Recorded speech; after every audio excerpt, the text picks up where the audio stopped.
They redefine style, leisure, and performance. But fashion is fleeting, and customers must be won over and over again. Will trends change anew, or is Lululemon flexible enough to stay en vogue? Holy cow, what just happened to the stock of Lululemon? Last night, the yoga-inspired apparel chain reported a decent quarter, but gave dramatically weaker than expected guidance. Stock just got eviscerated, plummeting over $15, 23% down in one day. How bad is it at Lulu, really? While the analysts were looking for a low to mid-single-digit increase in same-store sales for this current quarter, Lulu forecasted the exact opposite, a low single-digit same-store sales decline, along with much weaker than expected sales and earnings. It was a shocker. On the conference call, management talked about slowing sales trends with weakness in e-commerce and soft traffic in the stores, a double whammy, even as it reiterated the entire year would be a strong one. Still, the bulls ran for the hills, concerned that the Lulu magic was gone, a victim of competition, copycats, and a sluggish consumer who's abandoned the mall. Still, when I see a move like this one, I always wonder if the market's overreacting. Could Lulu recover after a seemingly slow start to the year? Does the stock deserve to rebound from these levels? Earlier today, I got a chance to check in with Laurent Poitevin. He's the CEO of Lululemon, and he helped me make sense of what's happening. Take a look. Laurent, after a fabulous run, just a great couple of, let's say, years, you reported a number that was good, but you gave us dramatically weaker than expected guidance. Help us here. What's happened? The stock's getting killed. You know what? We've had an incredible Q4, an incredible 2016, as you mentioned. I'm super grateful for the team. I mean, for the first time, we're returning to earnings growth since 2013. We're a little disappointed. Obviously, we're not satisfied with Q1. We had a slow start. I mean, it's a smaller quarter. We identified the issues very early on in the quarter from an assortment standpoint and from a visual merchandising online. And we've taken drastic steps to fix it. From a color standpoint, the progress that we've made with our supply chain has actually allowed us to address the color right away, and we're seeing new colors hitting next week. And we've taken steps on the visual merchandising side to really shoot more creatively, more powerfully, both in Vancouver and in Los Angeles. And when we brought that imagery and that creative to life, I mean, we've seen drastic increase in performance right away. So we're early on in the season. When you look at the guidance for 2017, I mean, we're guiding double-digit revenue increase with earnings that are in line with the revenue growth. So I feel really good. And 2017 is actually the year that I'm most excited for since I've been here, starting in 2014. I mean, we've got an unprecedented cadence of product launches, both from an innovation and from a design standpoint. And in May, we're going to launch our very first global brand campaign. And we've got an amazing creative partner that has probably the largest reach to put eyeballs on the brand and millions of consumers. Okay, so Lauren, I can't wait to see that come to life. All that sounds terrific, but we have to deal with the idea that there was such a sudden shift. Was it the fickle consumer? Was it something you did wrong? I felt the health and wellness theme was a great secular trend, that you were behind it, that you were riding it. But there are a lot of players now, New Balance, Sweaty Betty, Athleta, Old Navy, J. Crew, Bandier. Have they caught on to what you're doing? You know what? I don't think they have, and there are a lot of great brands out there, and we continue to lead the market. I mean, there is no doubt in my mind that the healthy, active, mindful lifestyle that we created, we continue to lead that. I mean, I see the strengths of our business in China. I mean, our business in China is on fire.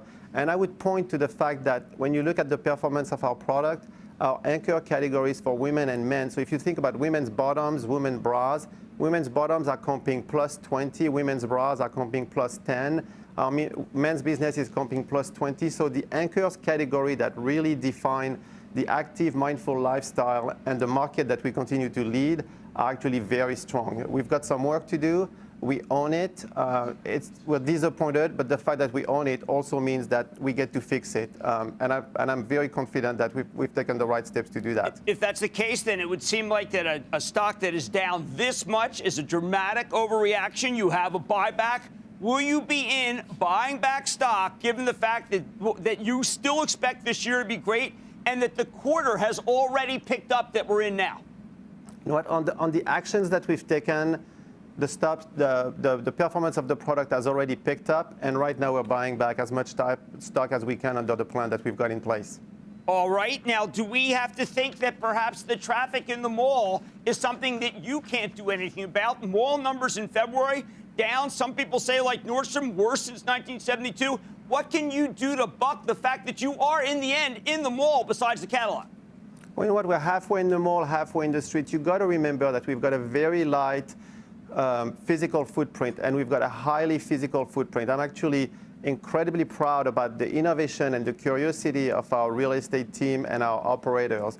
When you think about the evolution of our physical footprint, I mean, we're going to grow the square footage about 10% this year, and what we're doing is that we're evolving to those co-located stores. So those co-located stores are taking our stores that are like highly profitable, that have very healthy traffic, and we're making them bigger. So where everybody is closing and going smaller, we're actually doubling down in the stores where we have tremendous performance. So Mall of America is a great example where we've increased the square footage by 35%, and we've seen the men's comp grow 70% with the same level of inventory. So a very light footprint, very highly productive footprint, and we're optimizing that in a really powerful way. So retail is not dead by any means. I think that Lululemon is best in the world at human connection and product, and the performance that we see in a very difficult environment speaks to how well we're doing in that segment. Right. You have been, I think, very forthcoming in saying you own the disappointment. I come back and say, Laurent, I know, does not miss the market that badly, does not get the fashion that wrong, knows the colors, knows when to be bold. If it can be this fashion-oriented, how can we pay a premium for the stock? Because it seems like now there is far more risk than I realized. You know what, I would point back to, I mean, we've always lived in a really unique and beautiful way at the intersection of function and fashion. Look at the launch we had yesterday with Nulux, brand new fabric that sort of comes right after the Align pants last year and Nulu. I mean, in 2 days, the Tide and the Crop are already the #1 selling product. So I would go back to the anchor category, the runway of innovation that we've got coming this year. And we know for a fact that when we deliver innovation and that innovation intersects beautifully with fashion, our guests respond very powerfully. Disappointed with Q1, and again, we've taken the steps, and online is probably the quickest fix that we can take to sort of put things back on track. So I'm excited about 2017 in a way that I haven't been excited so far, given everything we've got ahead of us for 2017 and beyond. All right, I just want to go on record my last question. It must be clear that the last few weeks of March had to be good, and your expectation for April is to continue, or else you would not be as confident on this show right now if that weren't the case. The steps that we've taken to be more creative with the product, to bring colors, we've seen instant pickup in our performance. So yeah, I feel very confident about the steps that we've taken and how quickly they've had an impact on our performance. All right, let's leave it there. And once again, I think that you are very forthcoming in what occurred. And as you said, you own it. Let's see what the viewers say. That's Laurent Paudovant. He is the CEO of Lululemon. Down badly today. Mad Money's back after the break. Booyah! Jim Cramer here from Mad Money. Thanks for watching CNBC on YouTube. Click here to subscribe and get the jump on my exclusives with CEOs, plus market news, investing advice, and a whole lot more.